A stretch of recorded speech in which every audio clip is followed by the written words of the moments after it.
Many of you know this story. It was headlines for a long, long time, and I tell you, it was the most incredible story I ever did. Forget about Sierra Leone, Liberia, and other places that I covered. This was the one. So, chapter 10, page 168. The most controversial story, without a doubt, that I did in Nigeria was when I was granted exclusive access by a group of rebels to spend time with them in the dangerous and volatile Niger Delta. Now, the rebels called themselves the Movement for the Emancipation of the Niger Delta, or MEND.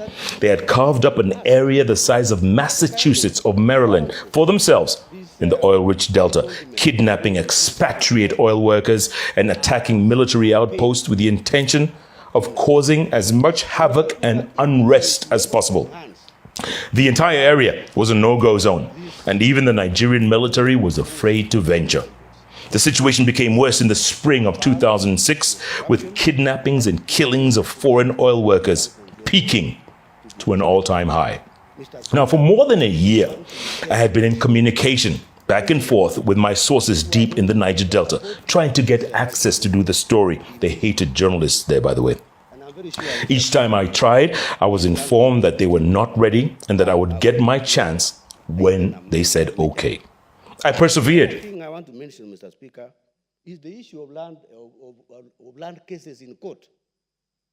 I hope this bill, after discussion, will be able to assist in making cases in court to move faster. And Mr. Speaker, this area has been a mining for the lawyers who have made a lot of money at the expense of the poor people.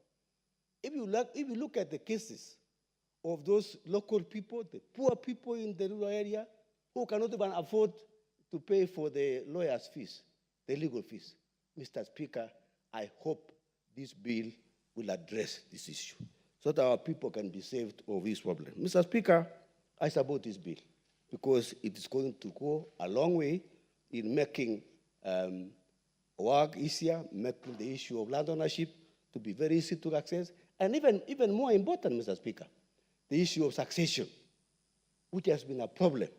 If you look at land cases in our place, and maybe even Kisi, in Kericho, in Swatik, people are being killed because of land cases.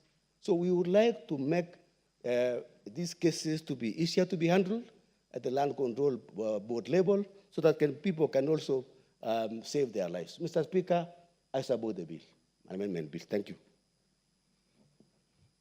In ordinary circumstances, I would have called the mover to reply, but this particular bill is a very critical bill. I therefore defer further debate here on to a future date. Call the next order.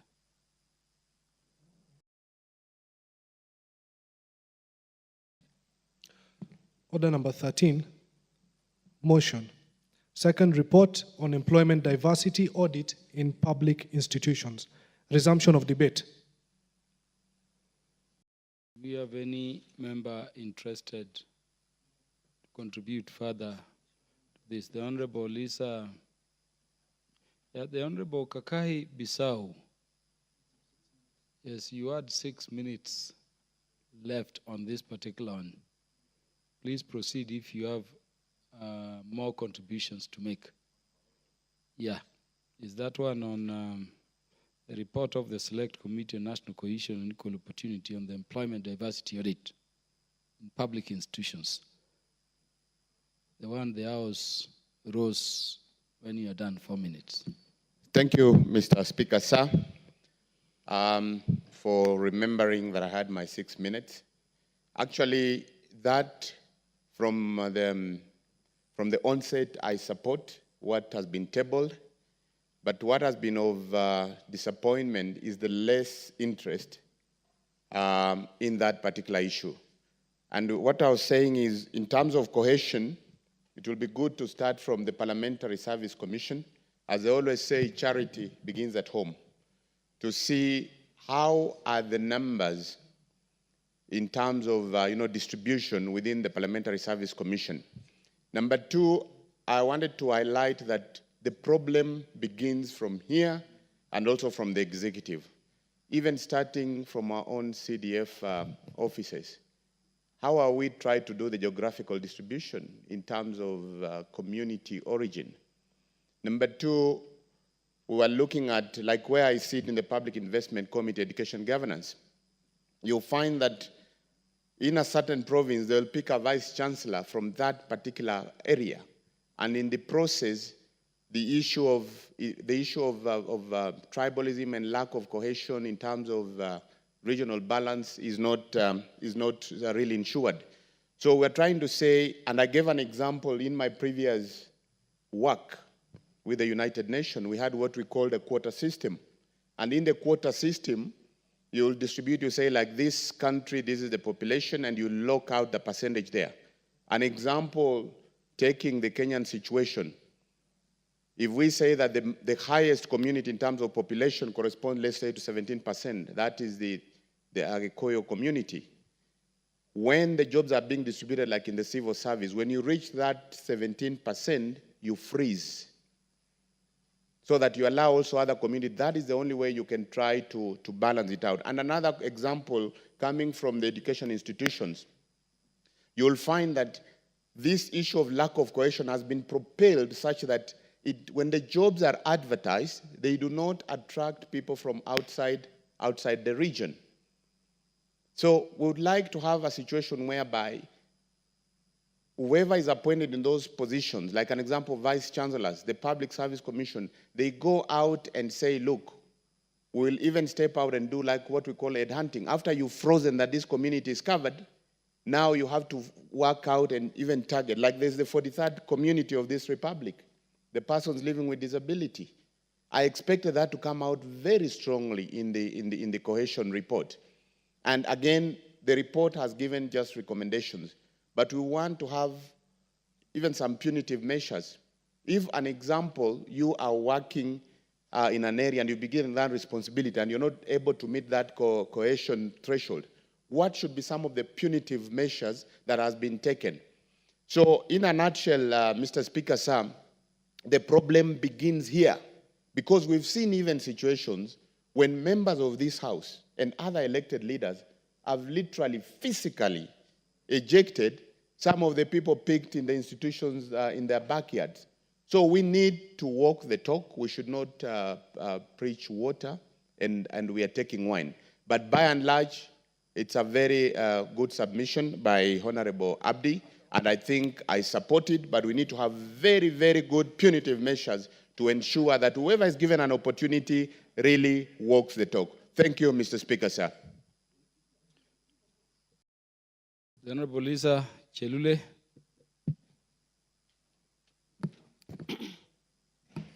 Asante sana Bwana Spika kwa kunipatia hii nafasi pia nichangie mambo ambayo inahusu nafasi ya kazi katika nchi yetu ya Kenya. Na ya kwanza ningependa kuchukua hii nafasi kushukuru chairman wangu ambaye aliweza kulete mjadala huu kwa bunge jana, na ambaye ilisikizwa sana na wajumbe ambaye walikuwa ndani ya bunge jana.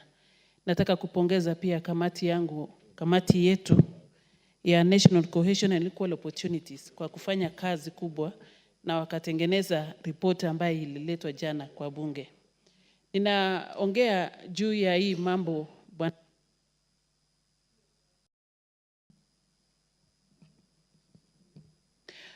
ninaongea juu ya hii ripoti Bwana Spika.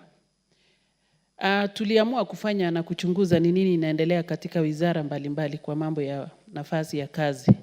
Na tulipochunguza tuliweza kupatana na mawizara mbalimbali, tulipata kukutana na 18, na baada ya kufanya mkutano na hawa na kuongea na hawa ni kwa nini makabila zingine hawapati kazi ama hawapati nafasi.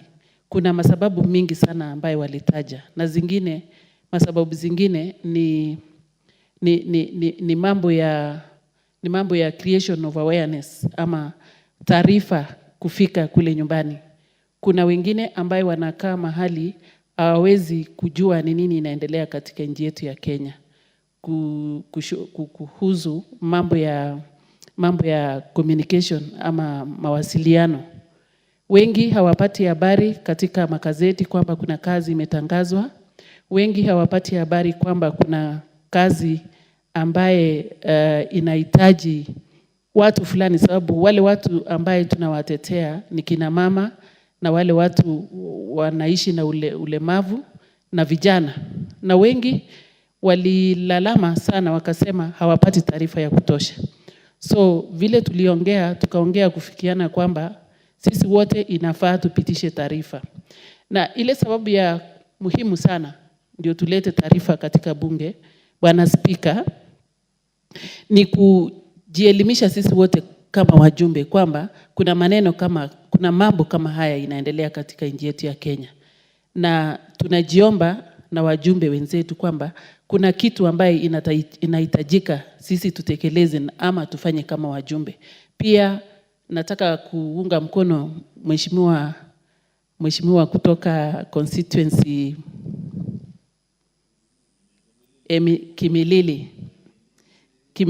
Kiminini constituency. Ameongea na akasema ni heri tujianze nayo. Wewe kama mjumbe mahali unatoka, kwa ofisi yako umeandika watu kwa njia gani? Umefuata sheria ambayo imewekwa katika katiba yetu. Tuko na katiba na tuko na sheria kuhusu mambo ya ugavi ya nafasi katika nchi yetu ya Kenya. Kwa hivyo tumeleta hii taarifa ili sisi wote tujielimishe na tuanze, na tunajiomba kwamba tuanze na maofisi yetu. Ilifika wakati ambaye tuliuliza maswali mengi mawizara mbalimbali, wakasema hakuna structure ya kutosha ya vile taarifa itafika nyumbani kuliko magazeti. Na tunajua kwamba kuna watu hawataweza hata kununua magazeti. Kuna watu ambaye pengine hata hawana radio, hawana kila chochote ambaye wanaweza kupata taarifa. So tukasema hata ofisi ya mjumbe kule nyumbani inaweza pitisha habari. Kwa hivyo tunaomba wajumbe wote ambaye wananisikia kwa sahihi kwamba hata maofisi yao pia inaweza kuwa structure. Tunajiomba tu kwamba sisi kama viongozi tuonyeshe kwamba hata sisi tunajali na tungependa watu wapate taarifa nyumbani kwamba kuna kazi imetangazwa na wizara fulani na tunahitajika kuandikisha maombi ama kukua tayari kusikiza ni nini inaendelea. Kwa hivyo ni sisi tutaanza kama wafanyikazi ya nchi hii, kama wawakilishi wa wananchi, lazima tuangalie na tuwakilishe wananchi ili pia wapate taarifa. Kuna maofisi mbalimbali, sio ya MP peke yake, sio ya mjumbe ya constituency peke yake, hata ofisi ya women reps, hata ofisi ya governors, hata ofisi ya MCAs. Sababu MCA ni ofisi ya mwisho katika utaratibu ya uongozi katika nchi yetu ya Kenya, Bwana Spika. Kwa hivyo taarifa ambayo tumelete hapa ni kila mmoja na kila mtu pia apate kusikia kwamba kuna shida hapo na inafaa tuirekebishe sisi kama viongozi. Kwa hivyo nachukua hii nafasi, Bwana Spika, kwa niaba ya watu ya Nakuru, kwa niaba ya wananchi wote wa Kenya, kwamba sisi wote tusaidiane na tuhakikishe taarifa imefika na tutekeleze katiba yetu kipengele 232. Kwa hayo machache, Bwana Spika, nasema asante sana kwa kunipatia hii ruhusa niongee juu ya ugavi ya kazi katika nchi yetu ya Kenya. Asante. Seeing no more interest in this particular motion, the mover, you want to speak to it? Honorable Rindikiri Mugambi, proceed. Thank you, Mr. Chairman. I think this is a very important topic for discussion in this country. Because as it is right now, the situation may look like there are few who are getting, others are not getting. But Mr. Speaker, we must not lose sight on some historical factors that have led to where we are, that have created a bit of disparities, Mr. Speaker. Were it not of this constitution that we have, which has tried to bring a bit of check and balance on the way we have been employing people in this country. But Mr. Speaker, we also should not lose sight that this report is biased in the sense that they have only brought in the public sector. They haven't addressed the issue of the private sector. So when we're speaking about employment, and I don't know what they are going to do or why they avoided to consult the private sector. I know some of the private sector and NGOs will practice what our Constitution dictates. But from that perspective, when we are talking about cohesiveness in terms of employment, then it need be very broad. And if it means then finding a way of even addressing the same matter with the private sector, so be it. But Mr. Speaker, also we should look as to why people are employed in that place. Specialized institutions, whether private or public, they will look at the qualifications, not where you come from. You can go to an Nairobi hospital, you're going to find so many people from Nyanza, professors and doctors. It's common sense. So if they're specialized in that area, we cannot say that, no, let's go and get some other people who are, so that they can fill the gap. So qualification is very key. And some of our public institutions dictates that we look at the qualifications. Mr. Speaker, I come from a very highly cosmopolitan constituency. My constituency have all the 44 tribes or whatever you call them in there. I have Luos there. I have Kikuyus there. I have Meros there. I have Meros from Tigania, Meros from Egembe, Meros from Dhalaka, Meros from Chuka. I have Embu, I have people everywhere in the country, Mr. Speaker. Now, I cannot say I'm not going to employ so and so because I am supposed to fulfill a certain aspect. So that I will be said, I am. But also, I have to be careful because the population, there are certain tribes in my constituency, a larger population.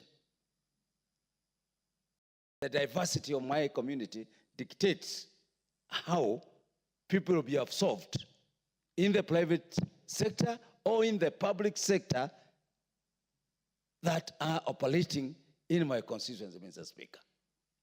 Mr. Speaker, the issue of information, yes, there are so many people who don't get a lot of information. Right now, the Public Service Commission is setting out their website. How many people have the digital capacity to access the PSC portal to know what kind of employment are there? You realize people in Nairobi will get it very fast. People with iPhones will get it. People with smartphones will get it. People with relatives in Nairobi will get it. Members of parliament will get it. But there are those poor kings out there in the village who have no information. Meaning, those available are the ones who are going to give out the information and apply. So, the committee need to be sensitive on those matters.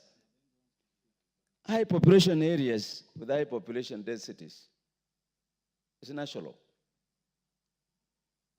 We cannot say we are going to ignore that. If we have to put a weight or some measures, you'll find some will be more than the others. I want to believe, Mr. Speaker, that we haven't reached a point where we say we have gotten it 100%. We can try and play politics with some of these things. And the report of the committee need to address those factors, not the obvious. You walk into an institution, how many Luos are here, how many Kambas are here, how many Meros are here. You are given the report, how many Luyas are here. I don't believe that will sort out the problem. I don't believe that will sort out the problem. Mr. Speaker, some of these things even require long-term thinking. The way our economy is growing, the public sector is shrinking every day in this country. Sooner or later, we'll find ourselves with a very small public sector. So are we going to be fighting? And that's, we say, the whole entire constitution to address a very small sector. I mean, Mr. Speaker, with all due respect, we have to start looking at other things from another perspective. Mr. Speaker, there are some jobs. Some religions will not agree.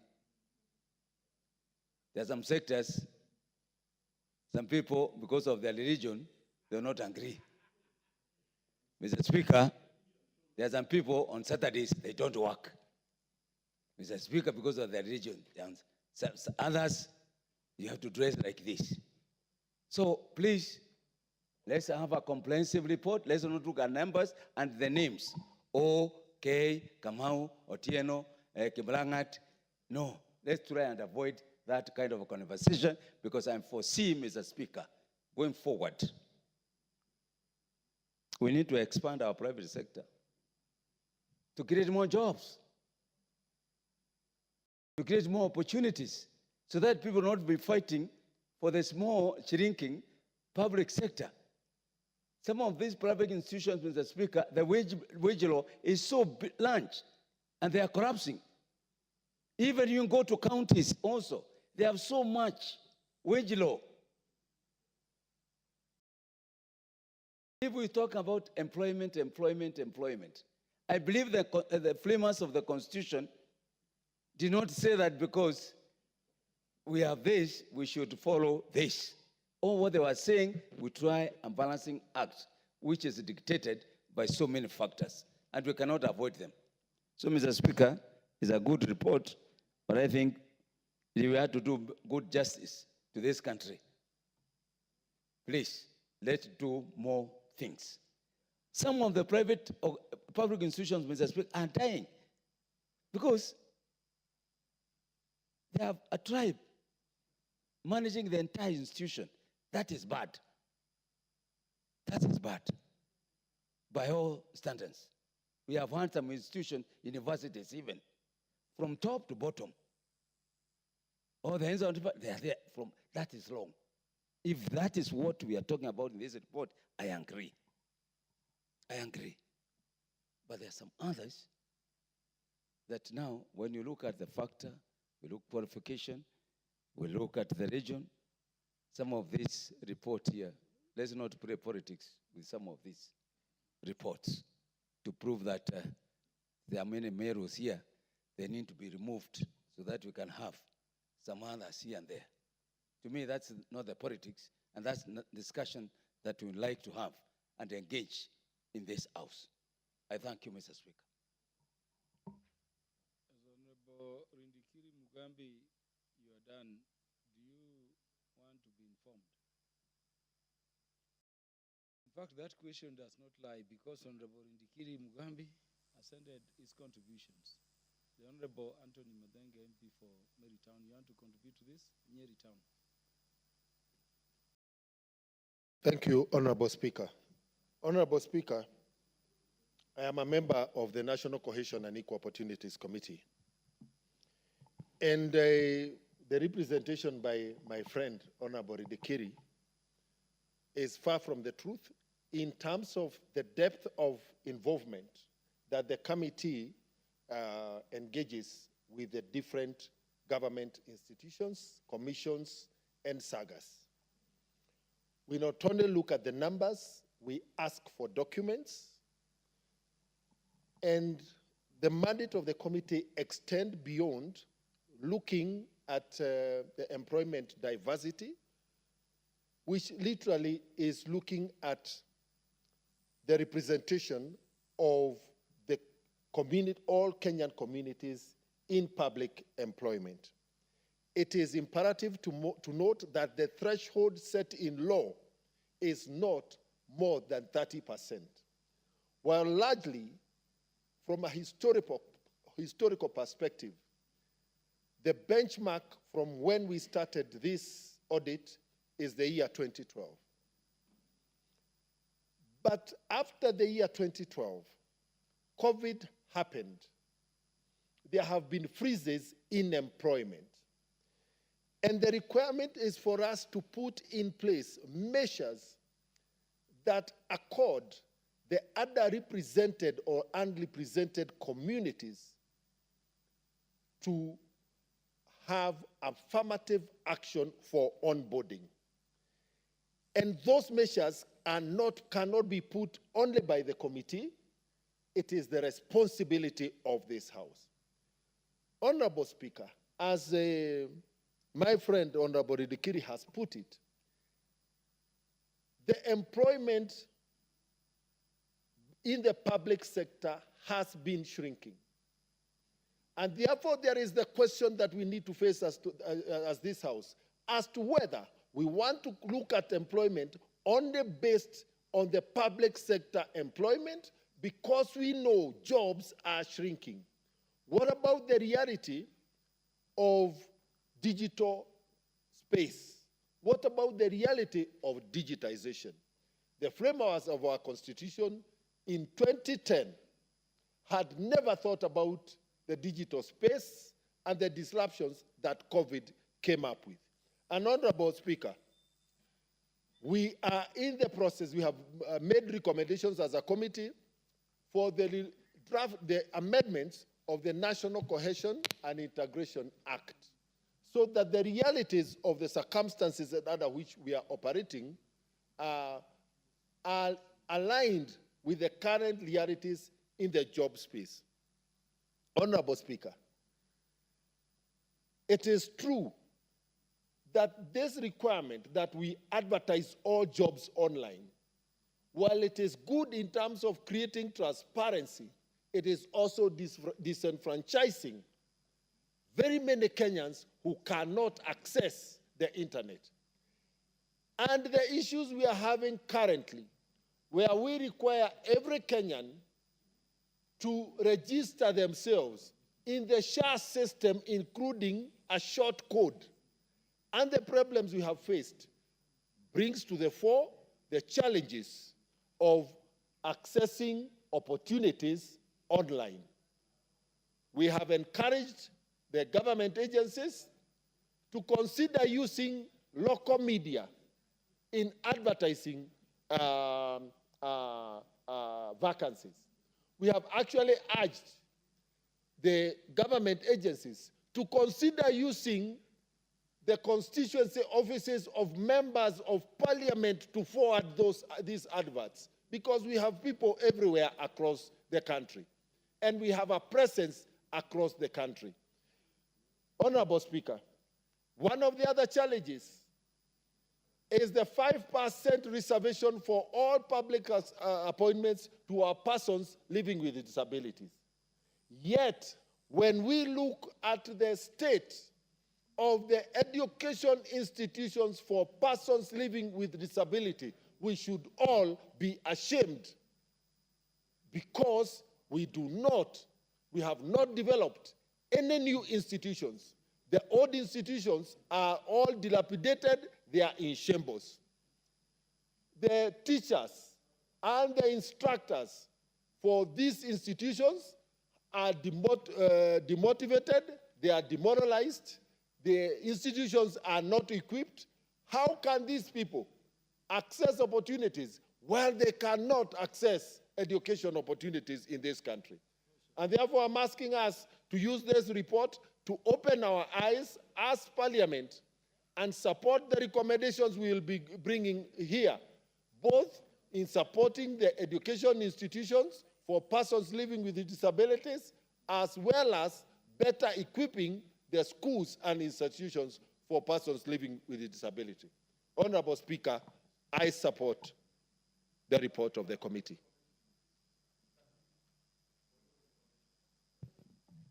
The Honorable Kikai Bisau, you cannot inform a member who has ended their contribution. I wish you intervened before he sat and confirmed he has ended. And number two, you can also not inform him when he does not agree to be informed. and he cannot agree because he has ended his contribution. So, the Honorable Ambassador Francis Sigei.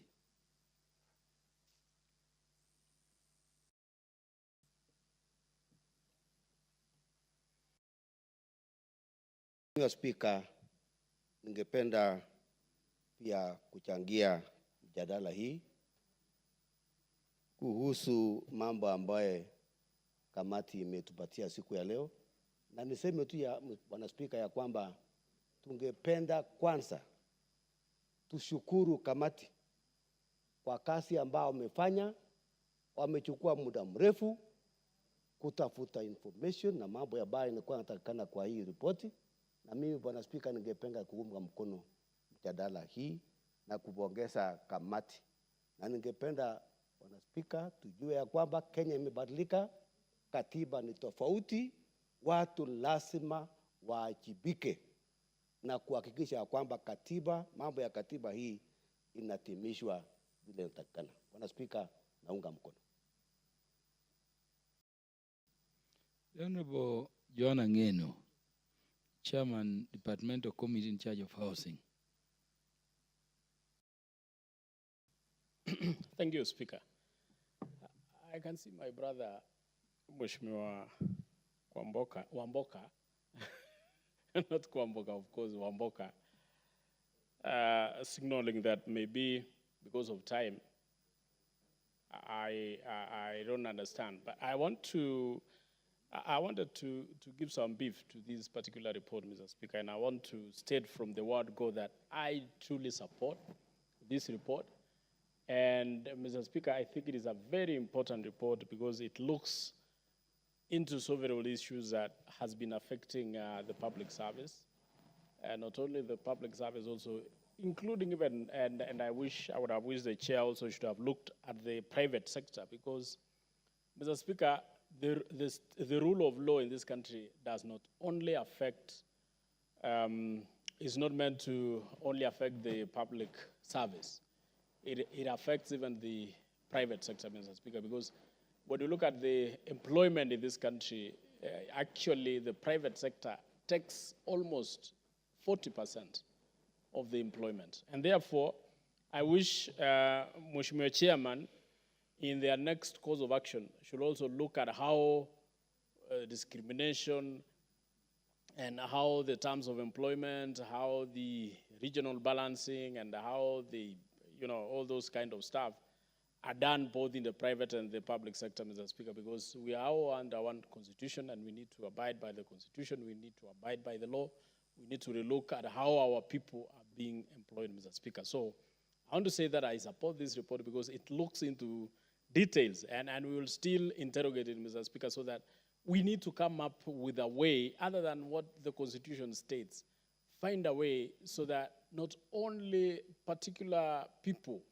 in particular sectors are lined up for employment. Mr. Speaker, this country needs everybody. And even if your tribe or your community is small or not even recognized in the, Mr. Speaker, in the positions that are bigger, Mr. Speaker, I think there should be a way that makes it mandatory for every sector of employment, if it is Public Service Commission, if it is the County Service Commission, if it is the private sector, to look into exactly how they can involve everybody so that we do not have imbalances and injustices to some other communities and some other people, and even people with disabilities and also other areas. Mr. Speaker, I think that is my contribution, and I would wish so that we look at it, because there are so many communities in this country, Mr. Speaker, very small communities who may not have representation in this House, who may not have representation also in the bigger positions that are held, e.g. the CSS, PSS, and CEOs of various parastatals. Those are people who actually determine who to be employed here or where. So, Mr. Speaker, communities who do not have representation in those big positions are usually marginalized. They are usually disadvantaged. I think this report will go a long way in ensuring that we have a serious balance in this country in terms of employment. I thank you, Mr. Speaker. Mover, Please reply now. Thank you, Honorable Speaker, for giving me this. I stand to move. And actually, what the committee looked at was not only employment alone or employment on ethnic basis alone. The committee looked at employment diversity in public institutions, not private, because I think the Constitution is slightly silent on the mandate of this constitution, of this committee, whether we are able to look at the private sector also. But since we are coming up with the amendment of the bill, and then I think the House can guide and include also the private sector. But what the committee looked at is employment diversity in terms of age, gender, ethnicity, race, religion, disability, and also socio-economic backgrounds. That is what is emphasized. Yesterday, as members were contributing, they talked a lot about levels of classes or levels of employment. If you look at the complete report, we have senior level, middle cadre level, and lower level.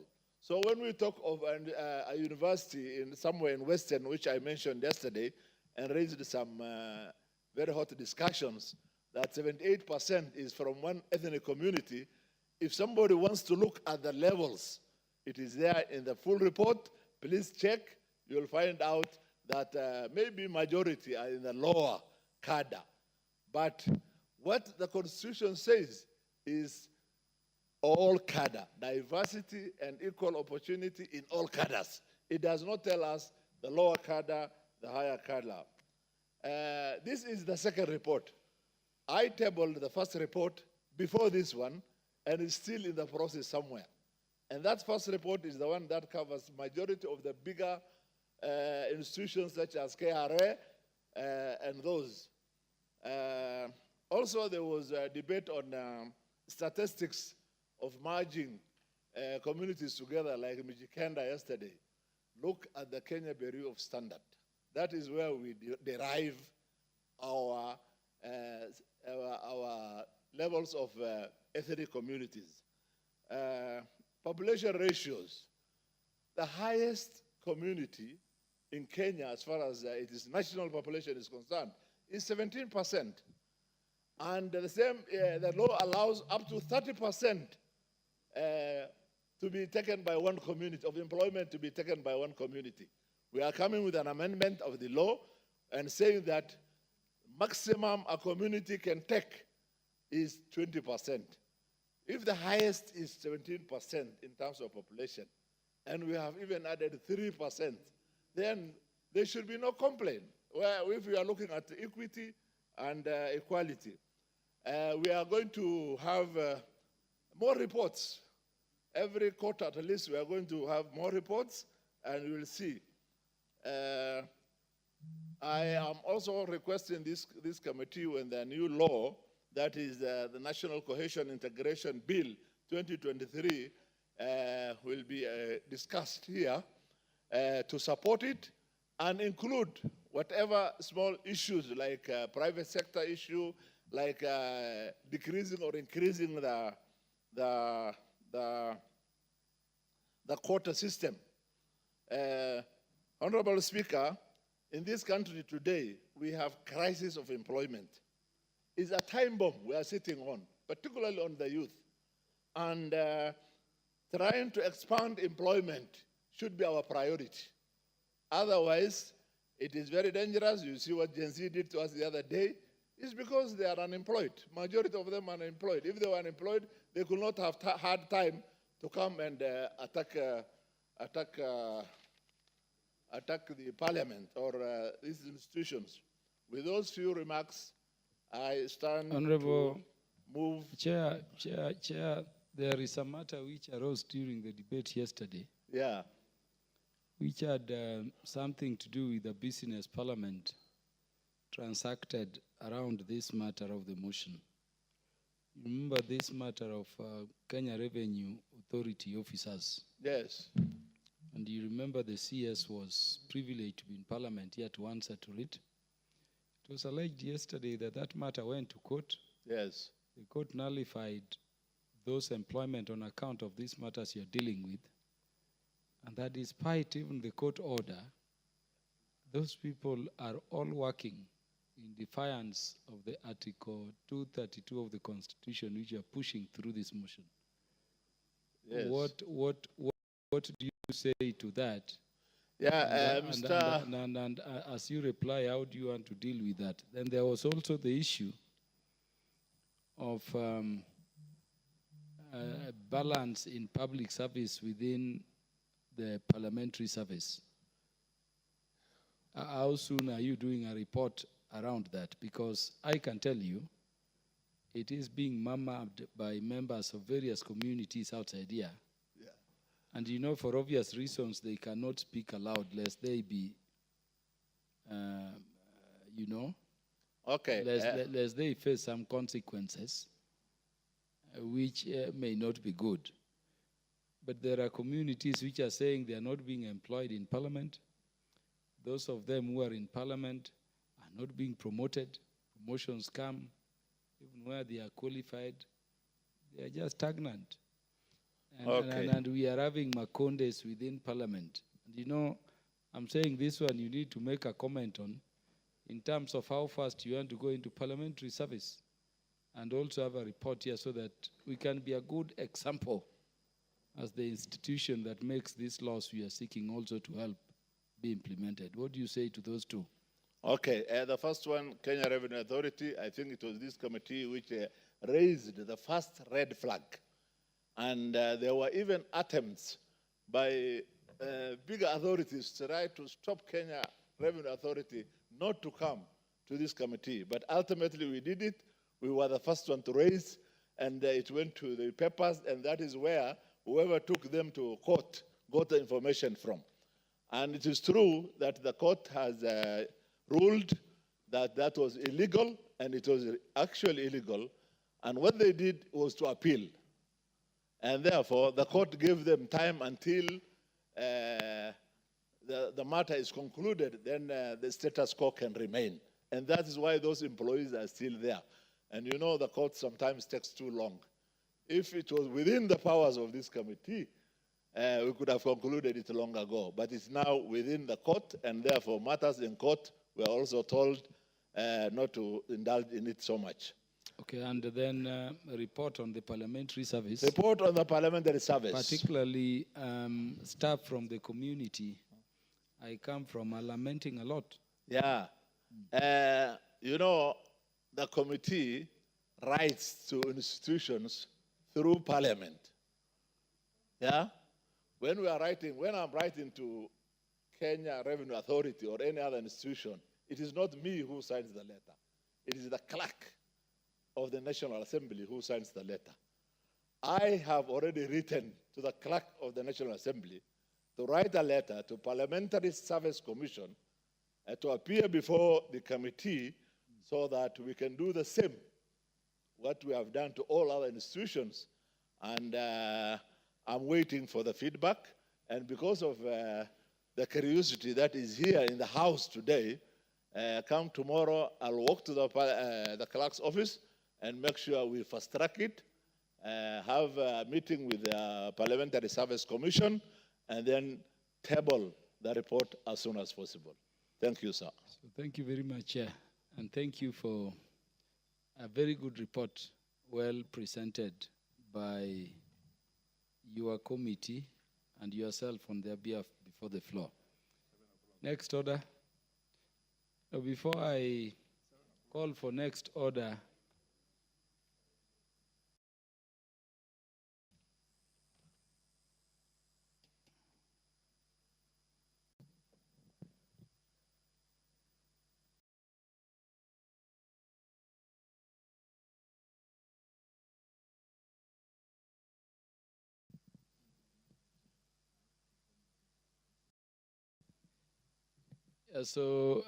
Chair, of the Committee on National Cohesion and Equal Opportunity, for the convenience of the House, I'll defer the putting of a question to this particular motion to a future date when it will be scheduled by the House Business Committee, possibly even tomorrow. Next order.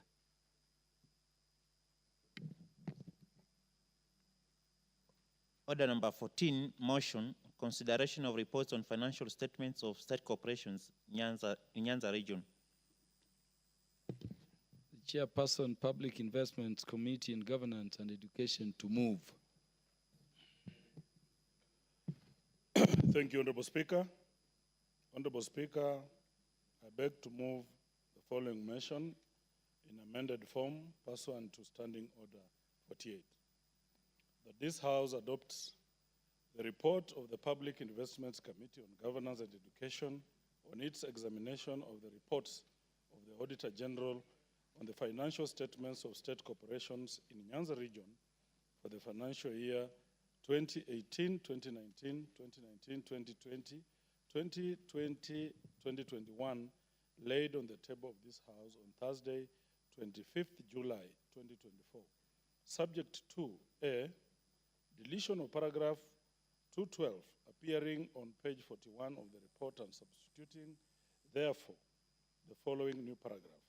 The committee recommends that the irregular cash payment made for the casual works done amounting to 2,308,996 be surcharged to the Governing Council of Kisumu National Polytechnic. The amount is to be paid within 6 months after the adoption of the report by this House. B, deletion of paragraph 216 appearing on page 41 of the report and substituting, therefore, the following new paragraph. The committee recommends that the long-standing interest of 37,800 be written off from the institution's books of account since no money was lost. It was as a result of demise of the employee. And C, affecting the consequential amendments in the report. Honorable Speaker, I would like to start by appreciating members of this committee for the reason being they've been very committed. We have never lacked quorum, Honorable Speaker. I know very many of my colleagues have suffered quorum issues, including on the floor of the House. Some of whom, including today, they move very crucial bills, but their members are not. We have never suffered this, and I would like to thank our Vice Chair, Honorable Naisula Lesuda, Honorable Ambassador Francis Sigei, our PC, Honorable Mark Mwenje, my whip, Honorable Engineer Thaddeus Zambia, Honorable James Wamashukuru, Honorable Morris Bisau Kakai, Honorable Rebecca Tonkei, Honorable Alfred Miruka, Honorable Shadrach Mwiti, Honorable Moses Krima, Honorable Daniel Karitho, Honorable Chief Remonda Munga from Lungalunga, and lastly, but not least, Honorable Joseph Tunoi. Honorable Speaker, these people have done a good job.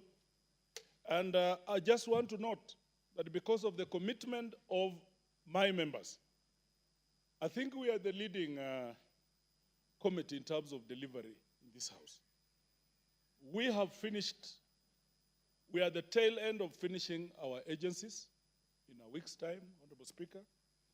We are ready with 7 reports as a committee.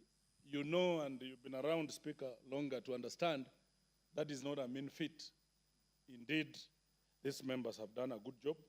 I also want to appreciate our Secretariat under the leadership of Christine Nderitu Kioria, together with her team, who have given us good service to ensure that we do what we do.